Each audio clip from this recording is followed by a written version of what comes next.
சடனாக பிளான் எதுவுமே போடாமல் அன்எக்ஸ்பெக்டடாக கிளம்பி பழனி போயிருந்தோம். கீழே டிரான்ஸ்போர்ட்டேஷனுக்கு குதிரை வண்டி இருந்தது. நாங்கள் நடந்தே உள்ளே போயிட்டோம்.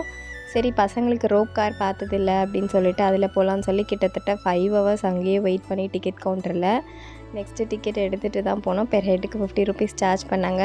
குழந்தைங்க ரொம்ப ஜாலியாக என்ஜாய் பண்ணிகிட்டு இருந்தாங்க. ஜென்ரலாக ஹில் ஸ்டேஷன்னாவே வெதர் நல்லா சில்லுன்னு இருக்கும். பார்க்குறதுக்கே ரொம்ப பியூட்டிஃபுல்லாக இருந்தது இந்த வியூ பாயிண்ட். சாமி தரிசனம் 1/2 அன் ஹவருக்குள்ளே முடிச்சுட்டு வெளியே வந்துட்டோம். கோவிலுக்கு போனாவே மைண்ட் ரொம்ப ரிலாக்ஸ்டாக பீஸ்ஃபுல்லாக இருக்கும்.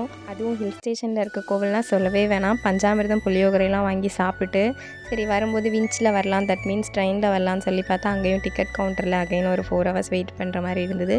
சரி ஸ்டெப்ஸ்லேயே போகலான்னு சொல்லி ஒரு 20 மினிட்ஸ்க்குள்ளே இறங்கி வந்துட்டோம். நீங்களும் இதுக்கு முன்னாடி பழனி போயிருக்கீங்க அப்படின்னா மறக்காமல் கமெண்ட்டில் சொல்லுங்கள். உங்கள் எல்லாருக்குமே ஹாப்பி நியூ இயர். நீங்கள் நினச்சதெல்லாம் நடக்க வாழ்த்துக்கள்.